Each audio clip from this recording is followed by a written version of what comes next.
Les rencontres de l'heure. C'est une mesure de paresseux. Francis Gosselin. Qu'est-ce que tu fais d'envoyer de l'argent à du monde qui gagne 98 000 par année? La rencontre, Barry Gosselin. Hey, on est rendu avec un thème à nous. Écoute, juste pour nous. Alors, Francis Gosselin, économiste, qui est en studio en plus de ça aujourd'hui. Toujours un plaisir. Qui est arrivé en trottinette électrique. C'est une extension de mon corps, en fait. Ah oui, c'est vrai. C'est plus gros que je pensais. Ouais. Parce que tu l'as parké entre deux bureaux. On va dire ça comme ça. Subtilement. Ça prend moins de place qu'une voiture, C'est mais sûr. quand même, c'est pas discret, non, effectivement. Bon, parlons de l'entreprise de télémédecine Dialogue qui est vendue à l'assureur ontarien Sun Life. Effectivement, Dialogue, qui était une entreprise qui, en fait, permettait à des employeurs, principalement, d'offrir des services de télémédecine à leurs employés. Donc, dans le fond, tu es québécois, là, prenons ça. Puis donc, généralement, c'est l'employeur qui payait et les employés pouvaient, selon les packages qui étaient pris là, par l'employeur, appeler pour consulter une infirmière, pour avoir des soins psychologiques, c'est une autre sorte de service, dans le fond. Ça fait... Mais toujours en virtuel. Là. Ben, par téléphone, en virtuel, là, différentes modalités. Là, très start-up, là, très, très nouveau genre, si tu veux. Puis évidemment, à cette ère de pénurie de main-d'œuvre, de chercher des nouvelles façons un peu de retenir ses employés, d'offrir des petits avantages. Mais dans le fond, Dialogue s'inscrivait là, très, très bien là-dedans. Puis c'était pas particulièrement coûteux, mais évidemment, si tu vends ça à Desjardins, 60 000 personnes, ça va le assez coût vite, par employé était pas très cher, mais éventuellement, ça permettait à l'entreprise de faire de beaux revenus.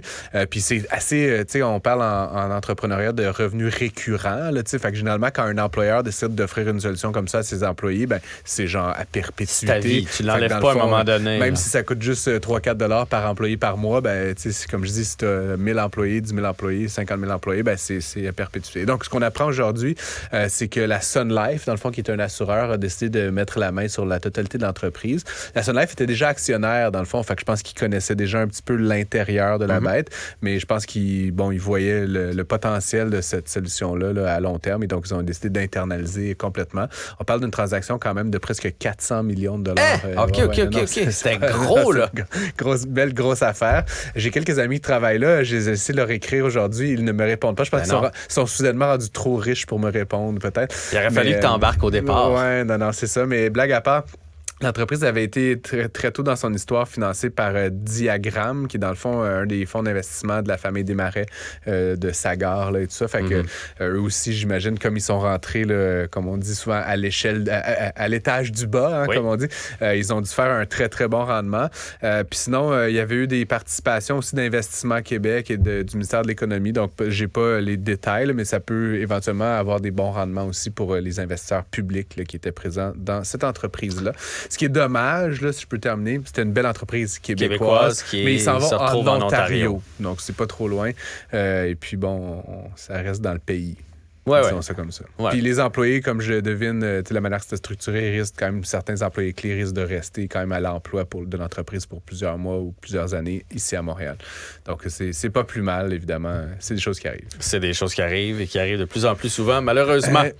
On va parler maintenant d'Amazon. Oui, effectivement. Ben, j'ai parlé ces derniers jours d'UPS. Oui. Là. Bon, il y avait une menace de grève, 340 000 salariés.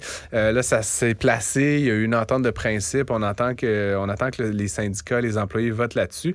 Ce qui est intéressant cette fois-ci, c'est que, bon, Amazon, qui n'est pas dans la même situation, UPS, c'est un simple transporteur. Amazon, ils détiennent des inventaires. Et Ils ont des entrepôts. entrepôts. Et ce qui est assez original, au Québec, tu dois connaître ça, Jean-François, il y a Intelcom. Dis-tu quelque chose? Ouais. Ben, Amazon utilise cette stratégie-là un peu partout au monde. Dans le fond, Intelcom, je les connais pas intimement, mais ce que je crois comprendre, en tout cas, c'est que si c'est pas tout leur volume d'affaires, en tout cas, c'est une grosse proportion de leur volume d'affaires, c'est Amazon qui leur donne. Et donc, la stratégie qu'Amazon retient, c'est qu'au lieu d'embaucher des camionneurs, puis d'être pogné à payer des déductions à la source, puis d'embaucher... On sous-traite. Je vais te payer soit au colis ou à l'heure travaillée, ou je sais pas trop comment ça fonctionne, mais essentiellement, tu donnes à une entreprise le soin de transporter tes colis. Puis, ultimement, cette entreprise-là, elle peut n'exister que pour toi. Là, c'est-à-dire 100% de sa business vient d'Amazon. Ce qui est un drôle de position quand tu es cet entrepreneur-là, parce que si Amazon change d'idée... Faut pas que tu te chicanes avec Amazon. Tu perds ta business.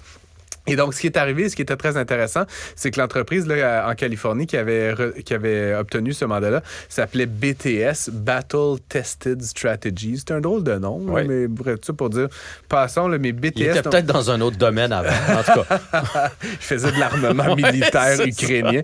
Non, mais bref, BTS avait ce mandat-là. Et donc, ils traitaient pas bien leurs employés. On parle quand même de camions où les fenêtres ne s'ouvraient pas, qui n'avaient pas de climatisation. Okay, en Californie, ben, comme partout en Amérique, là, ici compris, des journées où il fait 30, 35, 40 degrés dehors, c'est juste pas soutenable. Donc, des conditions de travail assez difficiles, des rémunérations qui n'étaient pas particulièrement compétitives. Et donc, ce qui est arrivé, c'est que les employés ont menacé, ont commencé à exiger des choses, ont menacé de se syndiquer, etc. Et comme ce ne sont pas les employés d'Amazon, ben, qu'est-ce qu'a fait Amazon? Ils ont juste résilié le contrat avec le livreur. Et donc là, c'est BTS qui est comme pogné avec toute la rancœur sur les employés-là. Et donc, les employés sont pas dupes, hein, ils savaient qu'ils travaillaient indirectement pour Amazon, donc ils ont commencé là, à perturber les activités d'Amazon, donc carrément à faire grève, mais c'est un peu particulier, je sais pas si tu te représentes. Leur employeur, c'était pas Amazon, tu sais, mais ils ont évidemment de la colère contre Amazon. Mal traités par le sous-traitant. Exact. Mais ils s'en prennent présentement à Amazon. Mais en même temps, Amazon devait savoir que... Ouais, tu sais, on peut deviner qu'Amazon, il devait squeezer un petit peu sur les prix, les marges, ce qui a un peu incité cet employeur-là à traiter ses employés n'importe comment. Bref, ceci dit, ils sont... Peut-être que oui, puis peut-être que non aussi. Peut-être que l'entreprise BTS... moi, si je peux dire ça, puis s'il y a des auditeurs qui nous écoutent et qui veulent témoigner, moi, je suis un partisan d'Amazon. On peut aimer ou pas aimer, mais moi, je commande régulièrement sur cette plateforme-là. J'ai des livreurs d'Intelcom qui viennent chez moi régulièrement et ils ont l'air... C'est des véhicules modernes. Il y a certainement la clim, le chauffage. C'est des voitures qui sont propres. Ils n'ont pas de l'air malheureux. Là. Bon, c'est des livreurs, là, mais je veux dire... Et donc, encore une fois, je ne sais pas c'est quoi les normes qu'Amazon exige de ses fournisseurs, mais éventuellement, c'est ça. Puis là, ce qui était... Parce que si c'était généralisé partout, si tous les sous-traitants commençaient à avoir des problèmes, là, on se dirait que c'est Amazon en bout de ligne qui ne donne pas assez. Oui, mais en même temps, Amazon n'a pas non plus... c'est juste en Californie. Ils n'ont pas une réputation, Amazon, d'être généreux. On entend beaucoup parler de leurs employés d'entrepôt qui se chargent à se syndicaliser. Puis là, quand c'est dans ton entrepôt, c'est un petit peu plus difficile de te donner en sous-traitance. C'est ton entrepôt. Mais bref, il y a toutes sortes de stratagèmes comme ça qui sont employés par Amazon et par d'autres entreprises, mais qui posent un peu la question légale, à la limite, de quand c'est un sous-traitant qui fait affaire exclusivement avec un donneur d'ordre. C'est quoi les droits, justement, à la syndicalisation? Parce que tu sais que le droit de se syndiquer, là, on rigole pas avec ça. Mais si tu te syndiques à travers un intermédiaire comme BTS et qu'Amazon fait juste couper le lien d'affaires, tu t'es un peu syndiqué pour rien. Mais ultimement, tu étais un peu quand même un employé d'Amazon. Il y a une interprétation légale là, qui pourrait dire ça. Et donc, éventuellement, il va y avoir certainement des défis légaux là, qui vont être assénés à Amazon en Californie par rapport à ça. Je trouvais ça intéressant un petit peu avec la grève à éviter d'UPS, de montrer que le domaine du transport de biens là, aux États-Unis et un peu partout dans le monde, c'est un domaine qui a beaucoup, beaucoup progressé depuis 10 ans, 10-15 ans, et qui aujourd'hui se retrouve avec des problématiques comme ça qu'on risque de voir survenir de plus en plus. Et là, visiblement, ça a l'air justifié parce qu'il était maltraité, mais je veux dire, ces gens-là vont flairer le fait qu'ils ont le gros bout du bâton jusqu'à un certain point. Là. Je veux dire, on peut comparer à la limite avec les débardeurs dans les ports. Effectivement. Ils savent que s'ils font la grève, c'est le PIB du pays qui descend.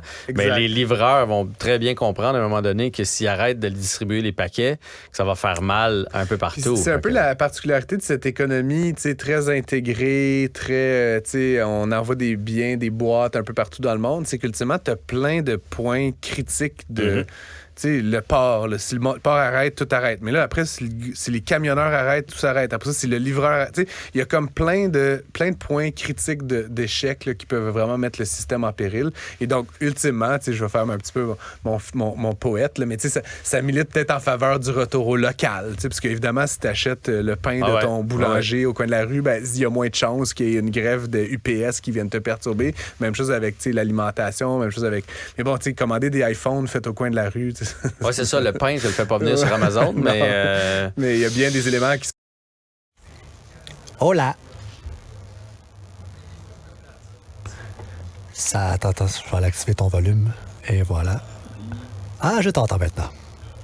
Ouais, ben tu sais quoi, par rapport à l'image, là, comme tu vois, je suis en mode canicule caché dans la chambre chez ma mère à Gatineau. Fait que si on pouvait s'abstenir de mettre cette vidéo-là sur les internets, ça serait fort apprécié. Ah, ben, tu veux-tu qu'on le fasse par téléphone ou qu'on le fasse par VMix mais qu'on mette pas la vidéo? Ouais, VMix pour qu'on puisse se voir, moi puis Parfait. Jeff, mais juste pas publier la vidéo, dans le fond. Parfait, je vais faire le message à Jess à la mise en ligne. OK. Petit guidou. Merci. De rien, je te reviens tantôt pendant la pause. Je vais te dire un petit coucou pour un dernier petit test de son. OK, parfait. C'est cool. Salut. À plus. À tantôt. À quoi les investisseurs, les économistes s'attendaient hier, ce matin.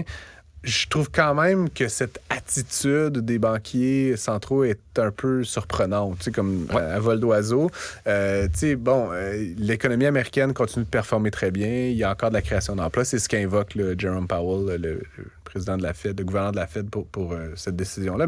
Mais en même temps, l'objectif, s'il est de réduire l'inflation à 2 %, puis qu'on a vu au Canada, comme aux États-Unis, l'inflation passer de 8-9 là, à 3 sur une période relativement courte, clairement, la direction est la bonne. Puis je réitère pour la énième fois que ces décisions-là prennent du temps à se faire ressentir dans l'économie.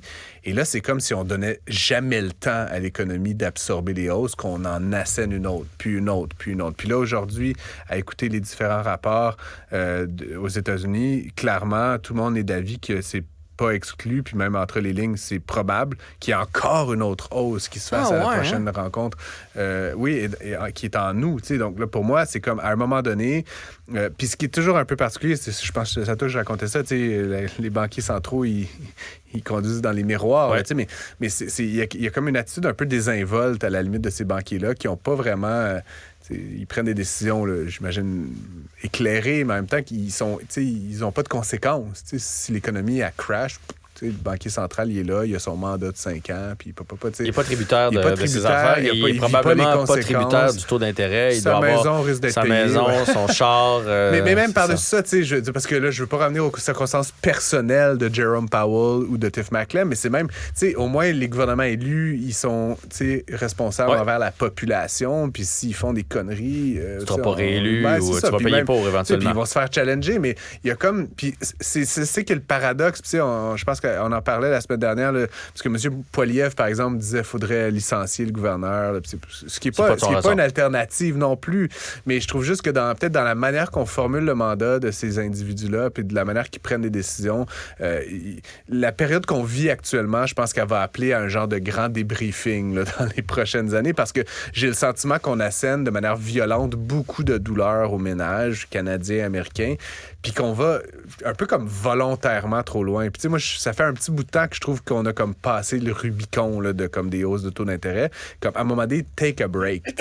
C'est pas important que l'inflation soit à 2 % demain. T'sais. Elle pourrait être à 2 % dans 2-3 mois, puis ça serait aussi OK. On aurait pu attendre. Si la tendance est dans la bonne direction, donne un break aux ménages. Puis tu sais, là, les Américains, là, c'est 5,25 à 5,5 le taux effectif. Ils ont comme un bracket de taux, ce qui veut dire que les taux hypothécaires vont être de l'ordre de 7 %. Ça exclut carrément des ménages du marché de plus en plus. Puis c'est une mesure qui est quasiment discriminatoire aussi. Puis ça, on n'en parle pas beaucoup, mais je trouve ça un petit peu particulier. Bref, ça va pas, encore une fois, chaque hausse n'a pas un impact, significatif, mais c'est la somme de ces hausses-là. Oui. 11 hausses consécutives. 0,25, c'est pas grave, mais c'est que ça fait 2 ans que c'est 0,25, etc. La chance, entre guillemets, qu'on a au Canada, c'est qu'il y a une pause estivale dans les rencontres de la Banque du Canada. Ils sont en vacances. J'imagine. Ils travaillent fort là, à hausser les taux. C'est forçant de dire 0,25. 0,25. Je pense que c'est le 13 septembre, la prochaine rencontre au Canada. Et entre-temps, on va avoir au moins les résultats de l'inflation de juillet à juillet là, qui vont être dévoilés à la mi-août.